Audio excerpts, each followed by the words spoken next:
Uma boa noite a todos, uma boa noite a todas. Que a paz do nosso Senhor Jesus Cristo, o amor do Pai, possa estar em nossos corações, em nossas mentes. Com alegria que a gente retorna hoje a FEMEL, salvo engano.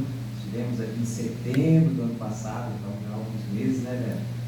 Mas é sempre muito bom, uma casa que nos recebe com calor, com alegria, sabe, com bons sentimentos. Sempre gosto muito de vir aqui a FEMEL. Hoje o nosso tema é amar a si mesmo. E para a gente fazer uma reflexão sobre este tema, eu gostaria de trazer para vocês algo que com certeza todos têm conhecimento, reflete sobre essa situação, que é a situação conflituosa e belicosa que a nível mundial estamos passando. É notório que há algumas décadas atrás nós tivemos duas grandes guerras mundiais, onde o horror matou cerca de 80 milhões de pessoas ou mais, conforme alguns estudiosos. E nós estamos aí em pleno século XXI, onde, quando a gente para fazer análise das notícias mundiais, a gente percebe que existe ainda muitas nações que estão em estado de beligerância. E, inclusive, a tal nível que a gente se assusta, porque, embora a gente tenha passado por um período de Guerra Fria, né, entre Estados Unidos e União Soviética, algum tempo atrás, hoje a gente está vivendo situações onde a gente vê líderes mundiais falando até nisso de Terceira Guerra Mundial. Então você vê que existe uma belicosidade no ar a nível mundial.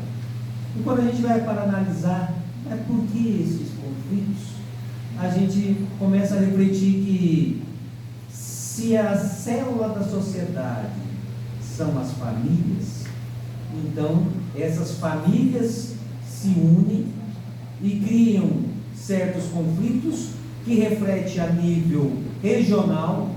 Esses conflitos a nível regional não são controlados e acaba tendo uma representatividade que chega até a universalidade. E se as famílias estão em conflitos, é sinal que os elementos dessa família, ou seja, a nossa individualidade, cada um de nós, também estamos em conflitos. Conflitos íntimos. Porque se nós não estivéssemos em conflitos, as famílias não estariam conflituosas. Então, se você for na base de tudo, você começa a perceber que esses conflitos a nível macro, a origem é no micro, dentro do coração de cada um de nós. E se o Cristo nos trouxe a mensagem que o reino de Deus está dentro do nosso coração, é sinal que nós ainda não encontramos este reino de Deus na forma como deveríamos encontrar e como Cristo nos traçou esse caminho a se encontrar. Isso é interessante porque nessas nossas reuniões de estudo, a gente se pergunta entre os nossos colegas de estudo, por que isso? Quais são as causas desses conflitos?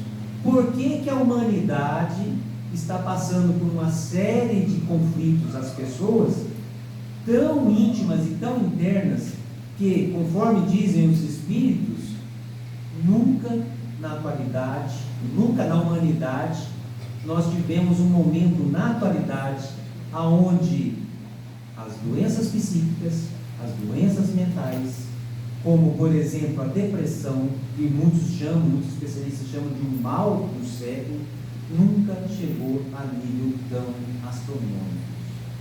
Se a gente for perceber, dentro de cada família, se não tiver na família, vai pelo menos com certeza alguém mais próximo, um amigo, quando não conosco mesmo, a gente vai perceber que nem que seja um comprimidinho para dormir, a gente tem que tomar, porque parece que a gente não funciona direito se não tiver pelo menos um apoio na parte, no caso ali, medicamentosa, para a gente poder ter uma certa tranquilidade.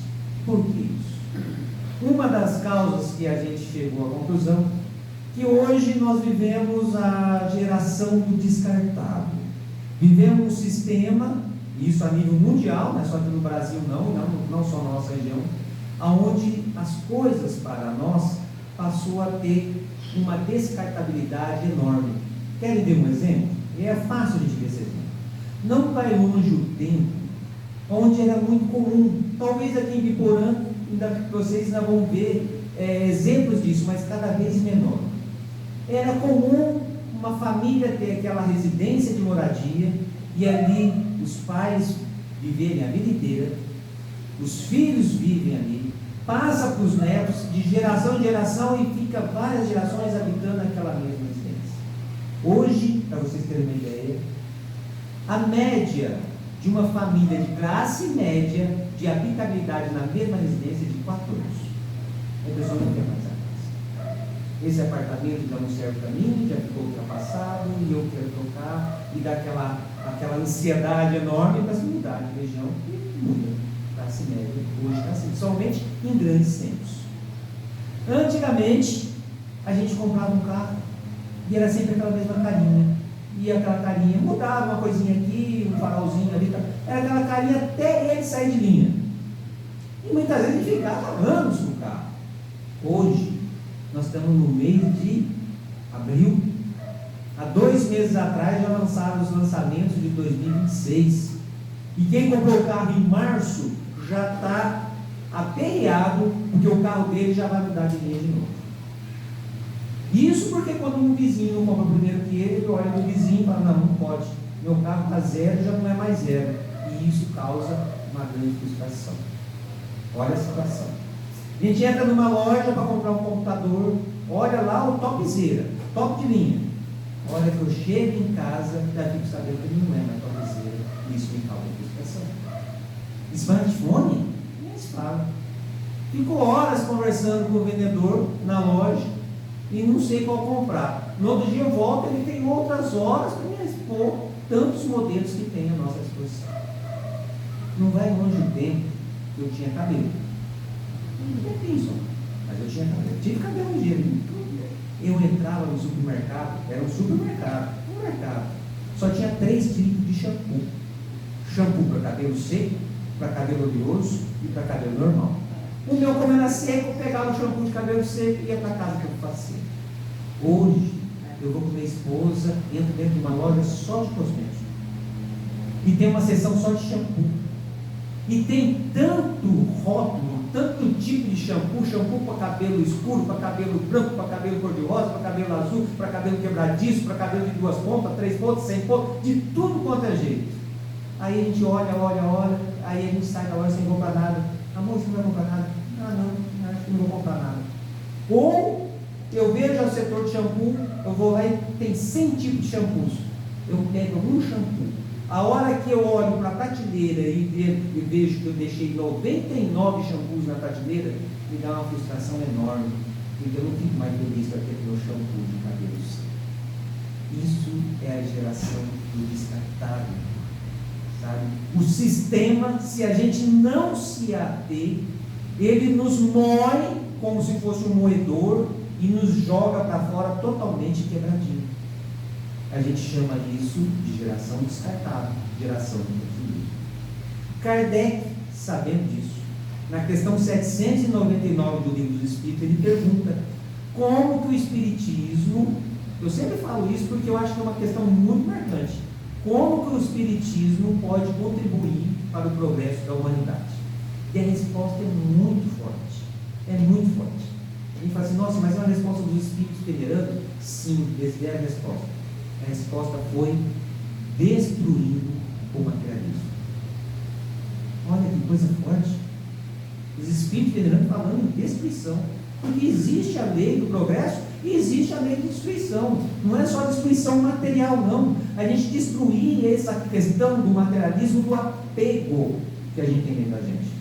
Não é esse materialismo que então eu vou largar tudo e vou viver igual o Diógenes lá, da antiguidade, lá da Grécia, né? O filósofo que largou tudo para viver com os cachorros. Não é isso. Mas diz o Espiritismo, a doutrina espírita, da necessidade que a gente tem de desapegar das coisas materiais. Porque como o Cristo já nos advertiu, a morte física pode vir como uma você está totalmente apegado, como que você vai fazer esse translaço de lá para a vida real, para a nossa pátria espiritual? E se a gente não vigiar, o que acontece com essas frustrações? Essas frustrações vão aumentando e vão criando dentro de nós um estresse. Estresse é porque a gente fica agitado, como se a vida não está encaixando naquilo que eu projetei. E quando eu não consigo encaixar minha vida presente naquilo que eu projetei antes, vai me causando esse estresse, e se eu não cuidar, cai numa doencinha, que hoje é uma doença muito séria, que praticamente quase todos nós temos uma pitadinha dela, que se chama ansiedade. A ansiedade é mais ou menos assim: eu estou dirigindo meu carro numa autoestrada e tenho que ficar olhando aqui na reta onde eu estou dirigindo, mas eu não consigo olhar aqui na reta. Eu quero adivinhar o que está lá depois da curva, e eu dirijo aqui só olhando para o que está depois da curva. É óbvio que eu vou me acidentar. Isso é ansiedade, excesso de futuro. Quando eu não consigo encaixar esse excesso de futuro na minha ação presencial aqui hoje, ela é grave, precisa de tratamento urgente. Essa ansiedade, inclusive, se eu não a ter e controlar e vigiar, ela pode, dessa ansiedade, dessa agitação, dessa perturbação da correria do dia a dia, pode ir para um outro caminho. Vai gerando uma melancolia dentro do meu peito, essa melancolia vai aumentando, vai caindo uma tristeza, que tem hora que eu consigo escapar dela, mas ela me puxa, eu consigo escapar e ela me puxa, e na hora que eu vejo, eu estou com uma tristeza que dura dias, semanas, e na hora que eu vejo, eu estou dentro de um abismo escuro, que eu me vejo sozinho, sem ninguém, e o pior, a impressão que eu tenho que esse abismo é um buraco sem fundo, que quando chega nesse ponto, se não for ajuda externa, é muito difícil eu sair. Isso se chama depressão.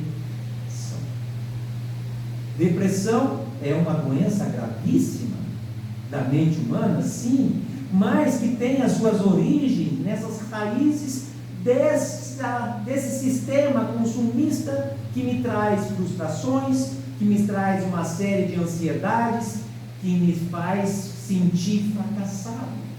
Eu chego num momento e falo assim: nossa, isso nada está me trazendo felicidade, e eu me sinto que estou fracassado, ou eu fico com aquela pergunta: eu não consigo. Para mim mesmo, não é nem pergunta, é afirmativa, né? Eu não consigo. É esse que se chama depressão. É como se a gente tivesse vários fios que nos ligam às coisas da vida, sabe? Os fios que nos ligam à família, os fios que nos ligam à sociedade, ao nosso trabalho, ao nosso eu, e os fios que partem da nossa mente, do coração, ao divino. Quando eu vou rompendo os fios que ligam com os meus familiares e querendo ficar sozinho, vou rompendo com a sociedade, que eu não quero mais sair de casa, o meu trabalho já não me traz mais alegria, e isso para mim é um estorvo, eu não quero mais, eu vou rompendo esses fios. E diz Joana de Ângeles que na hora que eu tenho esses fios que me ligam ao divino, que é a minha fé, a hora que eu perco a esperança, eu rompo essa fé, é a hora que eu caio na depressão. Então, quando a gente encontra uma pessoa que está deprimida, seja na nossa família, um amigo, um familiar, muitas vezes a gente quer estimular, falando de Deus e falando de fé. É difícil, porque ela está numa situação que até a esperança se cura. E a Joana traz para nós algumas orientações quando fala Joana de Ângeles, muito interessantes sobre essa questão, porque ela nos traz 4 pontos. Assim, quando você perceber que você está indo nesse caminho, sentindo essa melancolia, sentindo essa tristeza que parece que não tem origem, está lá no inconsciente, mas para a gente parece que não tem. Quando você perceber que está indo nisso aí, se atenta. Ou quando você perceber que algum familiar, algum amigo está desse jeito, tenha por base esses 4 pontos fundamentais. Ela diz: primeiro ponto, Fuja do amargor. Caetano, como assim, fugir do amargor? E ela fala, dentro dessa questão de fugir do amargor, o que é amargor? Imagina amarguras, as amarguras da vida. Fuja dessas amarguras. Como? Ela fala assim, exercício, pare de reclamar. Vigie, não reclame. E isso foi feito uma bomba para mim, né? A minha esposa, quando eu falei isso para minha esposa, Maria, ela foi lá na Casa do Caminho assistir uma palestra minha, e eu falei sobre isso. Ela disse, nossa, justo você, né, que é um reclamão com cheia. E eu sou reclamão mesmo. Vigiar, parar de reclamar. Ela fala assim, para de reclamar, porque a reclamação só faz você ficar seguindo para o tempo. Outro ponto que ela diz, evite as notícias, a mídia, conversas negativas. Quando você percebe que está indo para um lado negativo, pare, sai de perto, desliga a televisão, desliga o smartphone, pare de passar o TikTok. Hoje as redes sociais é assim, hein? Notícia ruim, então eles falam. E ela diz, fuja do amargor, faça esses dois pontos. Pare de reclamar e fuja das notícias e dos assuntos negativos. E esse era o primeiro ponto. Segundo ponto que ela diz, espiritualize. Lembra os laços que liga a gente, principalmente ao divino? Fortaleça esse lado. Como ela diz, como que ela fala para a gente fortalecer? Sinta Deus dentro de você. Como? Sempre que você tiver oportunidade, converse, ore, sinta, Pai, eu estou aqui, sabe? Tenha esse vínculo, sinta ele dentro de você. Agora ela diz que para você sentir isso dentro de você, porque parte de dentro para fora, é extremamente necessário sentir Deus no outro. Ela diz que não tem como sentir Deus sozinho, porque a gente vive em sociedade. Então, se eu quero me fechar a tal ponto que eu vou amar Deus sozinho, eu vou para um monastério e lá eu vou ficar trancado dentro do quartinho amando a Deus. Não é por aí para mim. Agora é necessário sentir Deus no outro. Aí você vai se espiritualizando. É fundamental isso.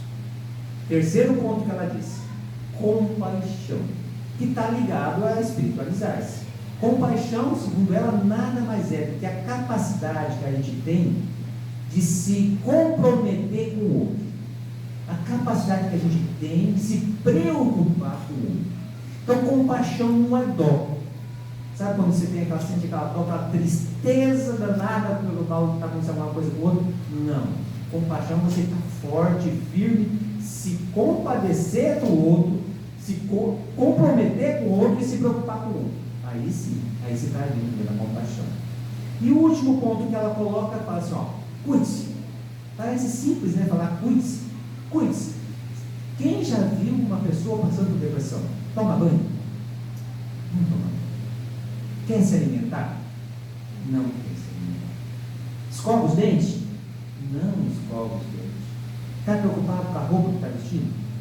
Também. Então ela diz, cuidar-se é isso. Higiene, cuide da sua higiene. Seja uma pessoa, sabe, higiênica, não só consigo, mas com o que está ao seu redor. Ela diz, é fundamental, lei de trabalho e lei de repouso. É necessário repousar. Essa vida maluca que a gente tem de querer fazer tudo e dormir muito pouco. Estava até falando com o Everton ali na entrada da casa. Noite passada dormi só 3 horas, né? Não pode ser assim. Se dormiu 3 horas, compensa depois. Puxa, porque a gente precisa de repouso, dormir, ter um bom sono. E dentro dessa questão de cuidar-se, ela fala muito para a gente prestar muita atenção no lazer. Será que hoje a gente está sabendo utilizar tempo para o lazer? E eu falo isso porque muitas vezes a gente faz todo um planejamento de lazer e na verdade aquilo lá causa muito mais complicações, ansiedades do que propriamente lazer. Exemplo, agora nós tivemos um feriadão de Páscoa, né? Quem aqui foi para a praia? Quantas horas na praia? De estrada? É uma loucura. O pessoal que está em São Paulo, desce para Guarujá, para Santos, 100 km, 14 horas. Você imagina, isso é lazer? Não, e pior, aí a gente faz o quê? A gente faz a farofa no dia anterior, junto com o frango, a gente ajeita as coisas do filho, a gente coloca a televisão dentro do carro, a gente enche de coisas, sabe? Aí chega lá, as formigas atacam a nossa farofa, o filho está correndo o dia inteiro, você descobre que esqueceu o bloqueador solar. Resumindo, quando você volta para casa, você tem lazer? Não tem lazer. E é isso que ela fala, lazer. Procure, nem que seja no cantinho da casa, ou a natureza, mas de uma forma que você não vai passar esse experiência. Então, essas 4 pontos, Joana bate bem claro. Percebeu que está tendo aquela melancolia? Ó, pegue esses 4 pontos e vê onde que possa ser trabalhado. Isso é fundamental. Isso é fundamental para a gente trabalhar esse amor a si mesmo. E por que a gente fala em amor a si mesmo? Porque o Cristo, quando lá no Evangelho de Mateus, ele veio na conversa com o doutor Davi, ele veio falar qual que é o maior mandamento. E hoje, na nossa mensagem aqui, foi lida no Evangelho, o trecho do Evangelho, a Vera leu para nós, esse é o maior mandamento. Ele deixou bem claro: amar a Deus sobre todas as coisas, de todo o teu coração, de toda a tua alma, com toda a tua força, de todo o teu entendimento, e ao teu próximo como a si mesmo. Ele veio fazer uma revolução. Ele veio trazer para nós as 3 visões diferentes de amar. E ele não falou que isso é um ensinamento, porque isso é um mandamento. Caetano, eu não concordo com isso. É um mandamento. Ele é o representante de Deus aqui na terra. Ele é o nosso CEO, aquele que foi até Deus e que voltou para mostrar o caminho, nosso guia e modelo. Aí eu não quero concordar com ele, tudo bem, mas vai ficar patinando, porque é um mandamento, é um caminho, as 3 formas de amar, e a gente não consegue separá-las. Não tem como amar a Deus verdadeiramente se eu não amar o próximo, e eu não consigo amar o próximo se eu não amar a mim mesmo. E essa aí talvez seja a maior falha nossa, porque a gente quer fazer uma série de obras, a gente quer se doar para todo mundo, a gente quer fazer 1 milhão de coisas, e esquecemos de quem? De nós. E é fundamental pensar em nós. Isso não é egoísmo, isso é auto-amor. E o Cristo diz que tem que amar a si mesmo. Então isso é fundamental. Só que, para analisar como que talvez a gente está há muito tempo buscando esse amor próprio de forma talvez não como deveria ser. Você, alguém aqui, ama aquilo que desconhece? Pensa numa coisa totalmente desconhecida, uma coisa maluca, uma coisa, é até difícil pensar em algo desconhecido que a gente não conhece. Mas vamos pegar aí algo que o cientista diz que é desconhecido, a tal da matéria escura no universo. É algo desconhecido, eles não sabem o que é, sabem que está lá, mas não sabem o que é. Aí é algo desconhecido, eu vou falar assim: nossa, eu estou apaixonado, eu morro de amores pela matéria escura. Não, a gente não ama aquilo que desconhece. Agora, como que eu vou amar a mim mesmo se eu me desconheço? Vocês viram aí aonde que está o X da questão? Para eu me amar, eu tenho que me conhecer. Não é à toa que todos os precursores do Cristo na humanidade e o próprio Cristo veio trazer essa mensagem ao autoconhecimento. Olha, para analisar, Krishna não foi assim lá no Bhagavad Gita? Uma mensagem de autoconhecimento. Ali era meio diferente, não era você fazendo o autoconhecimento, mas tinha um guru que fazia você se autoconhecer. Pega lá no Nepal, o budismo enorme, que tem como mestre Siddhartha Gautama, nosso Buda. Qual que era a mensagem dele para chegar ao Nirvana? Autoconhecimento. Pega lá no Egito, Hermes Trismegisto, lá com o livro dos mortos, você vai ver que tudo está falando para voltar para dentro de si. Conheça-te. Todos os povos da humanidade teve um emissário que veio falar de autoconhecimento. Pega os profetas judeus falando, pega a cabala judaica, é puro autoconhecimento. Sócrates, tem uma frase que a gente atribui a ele: conheça-te a ti mesmo, que não é dele, já estava lá no oráculo de Delfos, ele só utilizou. E é interessante que é tão importante o autoconhecimento que a frase é: conheça-te a ti mesmo, uma redundância proposital para marcar. Bastaria estar escrito conheça-te. O a ti mesmo é redundante, de tão importante que assim é conhecer si mesmo. E o Cristo veio trazer essa forma. Olha, eu vou ensinar para vocês para se conhecer essas 3 visões de amor, e vocês têm a necessidade de se autoconhecer. Para você amar teu próximo, você tem que amar a si mesmo, né? E a gente faz o quê? A gente tenta transferir isso para o outro. como que se a minha felicidade dependesse do outro. Não é assim que a gente muitas vezes fala? Ah, eu só vou ser feliz o dia que ela me amar. Enquanto ela não me amar, eu não sou feliz. Ou o contrário, né? Aquele traste. O dia que ele morrer, aí sim eu vou ser feliz. A gente passa para o outro a responsabilidade da nossa felicidade. É como se a gente entregasse as rédeas da nossa felicidade para o outro. Ó, agora a responsabilidade é tua, para me fazer feliz. Não, é nossa. E já faz muito tempo que a gente está buscando no externo, assim como nós buscamos nas coisas, nos shampoos da vida, a causa da nossa felicidade. E não é por aí o caminho. Não é por aí o caminho. Primeiro temos que se voltar para o caminho de si. Senão a gente não vai conseguir amar verdadeiramente a nós, porque a gente não se conhece. Na doutrina espírita tem um método para que a gente possa exercitar isso? O que vocês acham? Kardec perguntou isso. Questão 919 do Livro Espírito.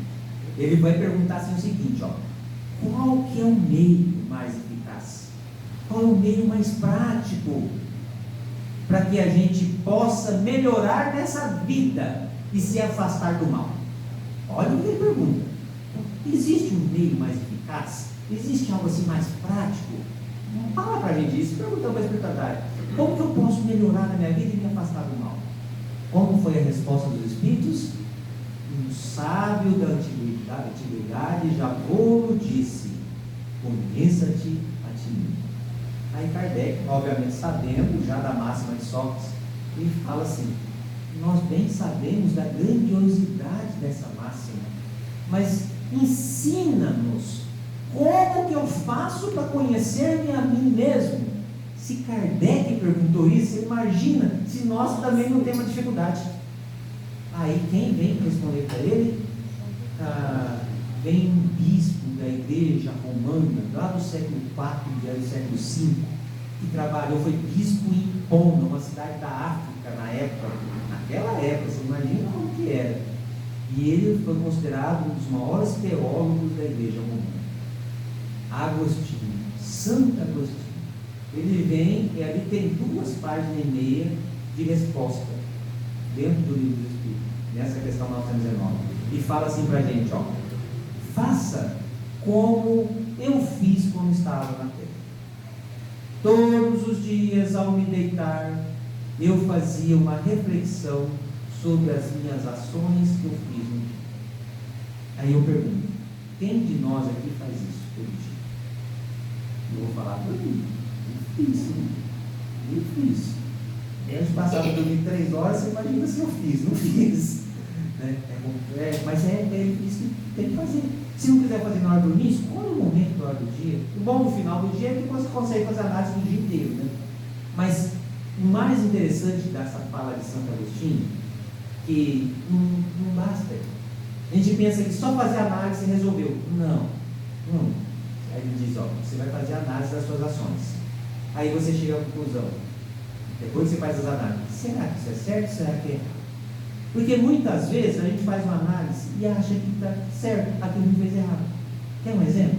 Não vai longe. Era da justiça você se vingar pela sua honra. Você podia ir lá e, pela sua honra, ou a honra de uma filha ou de um filho, e cometer uma atrocidade. Isso aí é com a consciência tranquila, fiz o que é certo. Será? Então Santo Agostinho, justamente por isso, ele diz: ó, não para por aí, são 4 pontos. Também, igual o Joana, são 4 pontos. Primeiro, faz análise das suas ações. Mas, para você escapar da sua visão equivocada, você tem que analisar a causa que levou a tudo. Por que eu senti ódio? Por que eu senti raiva? Por que eu senti uma impulsividade de ter com a minha esposa? Por que eu me alterei com meu filho? Por que no trânsito lá eu coloquei o dedo para fora do carro? E por aí vai. Busque a causa. O porquê. Por que eu fiz isso? Aí a coisa começa a clarear. Nossa, eu fiz isso porque eu perdi, né? Eu perdi a paciência. Então você tem que ter mais paciência. E a gente vai achando resposta. Mas mesmo assim, ele diz que a gente não vai ter resposta para aquelas questões duvidosas se são certas ou erradas. Aí ele coloca o terceiro ponto é o seguinte: você está dentro da bolha, não está? Daquelas ações do dia. Ele diz assim, ó, saca o eu de lá. Tira você daquela bolha. E coloca um outro lá dentro. Agindo da mesma forma como você agiu durante o dia. Para você. Imagina. É um jeito de fazer um auto-julgamento. Quando é não julgares, não está querendo dizer que a gente não possa fazer um auto-julgamento nosso. Então você vai, dentro dessa bolha, você vai sair dela, vai colocar um terceiro lá dentro, agindo da mesma forma para com você. Aí você fala assim, não, isso aí eu não aceito. Opa, se você não aceita, por que o outro tem que aceitar como você faz? Então só tirar, põe. Não, isso aí não sei, isso foi legal, bom, maravilha, então continua fazendo. Então o Santo Agostinho coloca, analise as ações do dia, todos os dias, analise a causa, pergunte sempre o porquê que você fez aquilo e tenta olhar para dentro de si, que sentimento levou a fazer aquilo. Terceiro, substitua você por um outro. E ele ainda fala, não é para que você fique com raiva do outro, pelo amor de Deus. É para que você possa analisar a situação de forma externa, você fora daquela situação que se desenrolou durante o dia. E o quarto ponto é uma dica muito interessante. Ele fala assim, os nossos amigos, normalmente, o que eles fazem? Quando a gente erra, eles não nos falam aquilo. Receio de nos minimizar, de nos deixar triste, de nos magoar. Agora, os inimigos jogam na cara. Então ele fala o seguinte, analise aqueles que não gostam de você, e você sabe que não gostam de você, analise o que eles falam de você. Não para você ter raiva deles de novo, de forma alguma, mas para você ter, sabe, um campo enorme de material de análise.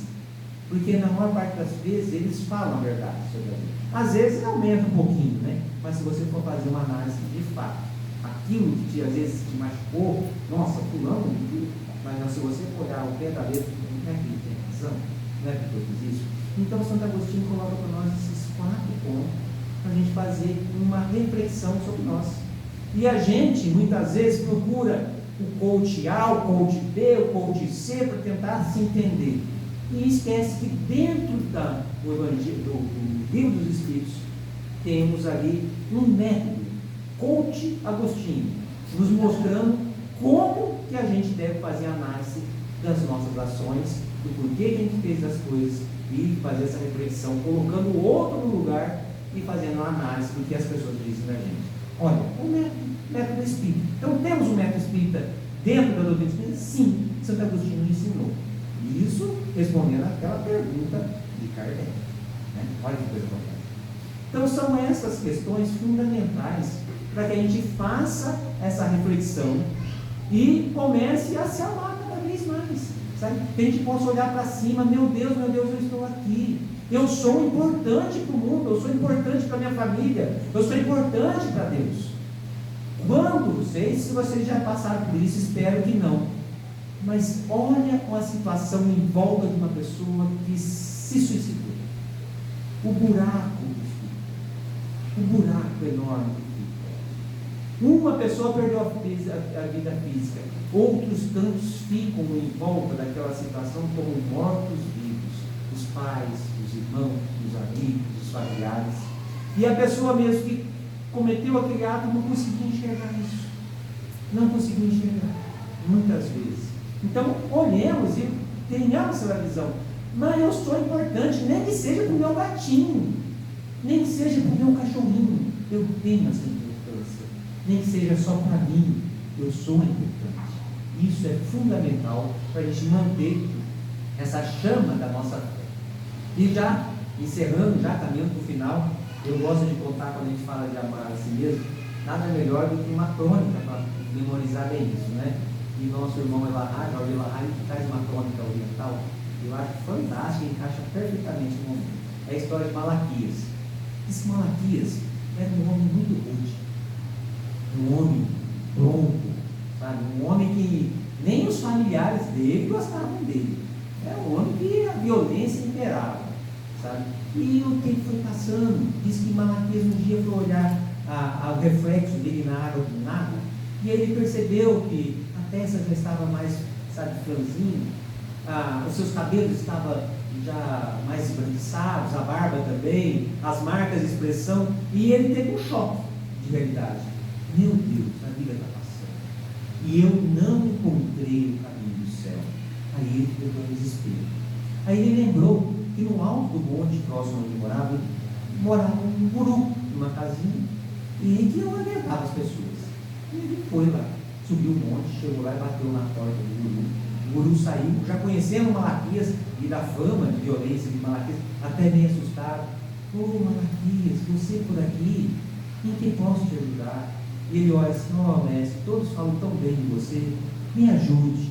Sim, me ajudarei, em que posso ajudar? Me ajude a encontrar o caminho do céu, porque a vida está passando e eu ainda não me encontrei. Aí eu disse que o guru pensou, Malaquias, o que mais te incomoda na tua vida? Ele ficou pensando e não respondeu. Então, observe o que mais incomoda na tua vida e invista em se transformar esse incômodo para algo melhor. E se a gente for fazer isso para a nossa vida, normalmente é assim. Vocês já repararam que as provas, a maior prova da vida de cada um de nós, parece que é aquela que sempre vem à tona? Eu estou caminhando na vida, de repente eu tropeço numa pedra e caio. Por mais que eu tire essa pedra do caminho, continuo a caminhar, novamente essa pedra está no caminho, e se eu não me ater, eu vou tropeçar na mesma pedra e vou cair de novo. Então, de regra geral, as principais provas de nossa vida sempre estão aparecendo no nosso caminho. Para quê? Obviamente, porque é a necessidade que eu tenho de evolução. Então, muitas vezes falam: Senhor, me livre disso. Mas o negócio aparece de novo, porque é o que eu necessito dessa pedrinha para o meu crescimento. E é o que o guru falou para o Malaquias: percebe o que mais te incomoda e se esforce para se transformar. Mude, persevere. Mas, mestre, será que assim eu vou conseguir encontrar o caminho do céu? Claro, Malaquias, claro, é esse o caminho. Aí disse que ele desceu e foi investindo, tentando ser uma pessoa menos violenta, menos beligerante, e assim foi passando o tempo.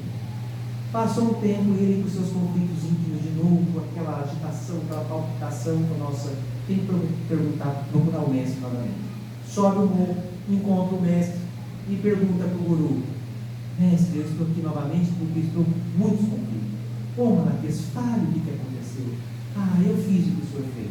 Eu investi e percebo que eu estou melhorando. Mas nem te conto. Diga-lhe o que está acontecendo. As pessoas agora estão me chamando de mentiroso. Diz que eu sou um falso. Diz que eu sou um enrustido. Que na verdade estou tentando melhorar, ser um ser melhor, mas eu sou violento, eu sou bruto, e que, olha, dá vontade até de pegar um pelo pescoço. Calma, Marcos, calma. Você está no caminho. Você agora, você volte lá e vai viver de tal forma que ninguém mais vai acreditar no caminhador. Você tem que se esforçar para que as pessoas acreditem em você, e que mesmo que você seja injuriado e caluniado, você tem que viver de tal forma que as pessoas não vão acreditar mais nos seus caluniadores. Mestre, assim eu estou no caminho do céu? É um caminho, persevere. Ele desce, vou lá, não vou me ferir com a injúria, nem com a calúnia, e vou viver de tal modo que ninguém mais vai acreditar nos caluniadores. E assim ele agiu. Passou o tempo, Malaquias já mais velhinho, já sem cabelo, já com a barbinha bem branquinha, resolve, depois dos seus conflitos íntimos, subir mais uma vez e se consultar com o guru. Bate na portinha dele, ele aparece: ô Malaquias, você aqui novamente. O guru também já velhinho, com o cabelinho bem branquinho. Sim, mestre, olha, eu fiz exatamente como o senhor falou. Eu me esforcei, eu estou melhorando, procurando ser uma pessoa mais amorosa, conseguir, conviver melhor com os meus familiares, e conseguir suportar a injúria, a calúnia. Então, aqui está no caminho certo, é isso. Não está bem? Não. Então, a fim de desistir de tudo. Por quê, mano? Nem te conto. Agora eu saio na rua, as pessoas olham para mim, dão risada na minha cara. Diz que você é um frouxo, Você tem sangue de barata. E eles me humilham e pisam em cima de mim. Oh, Malaquias, você está no caminho do céu. Agora você só tem que descer, continuar sua perseverança e seguir tua rota. É isso que está dentro do céu. A injúria, a calúnia e as humilhações fazem parte da vida. As pessoas não vão entender quando a gente começa a se transformar. Mas, mestre, se eu continuar e perseverar, você acha que não é possível ainda? Você conseguirá sim. Aí Malaquias desceu, voltou, já estava bem velhinho. Passou um tempo e ele desencarnou. Quando ele desencarnou e fez o transpasse para o mundo espiritual, ele levou um susto. Porque ele imaginava que pelos anos de violência dele, ele iria passar por situações difíceis. Mas não. Ele foi recebido por espíritos que ele imaginava que eram anjos. E dizia: anjos? Não, nós não somos anjos. Somos irmãos como você.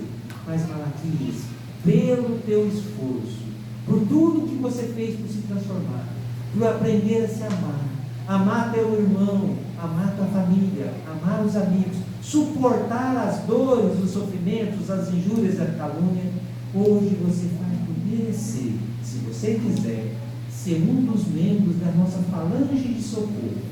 Socorro às almas que estão endurecidas e sofrendo na escuridão. E assim Malaquias começou a trabalhar com a equipe. Ouvia uma voz que clamava, ele descia nas turnas, nas regiões abissais, umbralinas, e socorria as pessoas. Às vezes era uma voz amiga, às vezes era um conhecido, às vezes até um familiar. Até que um dia ele ouviu uma voz que chamou ele pelo nome. E essa voz, sabe, ecoava lá no fundo da sua mente: Malaquias, Malaquias, me socorra. Ele não conseguiu identificar quem que era, mas essa voz chamava ele com tanta força que ele foi descendo cada vez mais nas regiões utalinas, nas regiões escuras, até que ele chegou na porta de uma caverna escura, e lá dentro tinha uma alma que gemia na escuridão. E quando ele chegou mais perto, ele reconheceu. O seu guru olha para ele e diz: Malaquias, me socorro. Você encontrou o caminho do céu, eu não. Aí ele pegou o guru, que só falava da boca para fora e não internalizava, não exercia, não tinha obra suficiente dentro do seu coração, colocou eles no braço e levou para a coluna espiritual, para aí sim ele se recuperar e retornar numa nova reencarnação, numa nova vida, e conseguir ter uma nova regeneração, para colocar em prática aquilo que na teoria ele colocou e falava para todos, mas na prática ele não exercita. Então que essa lição de Malaquias sirva para nós a importância que é a gente aprender a se conhecer para poder se amar, porque definitivamente sem esse conhecimento nós não nos amaremos verdadeiramente. E tenhamos muita convicção que aquele que mais amar chegará primeiro, aquele que menos amar chegará também.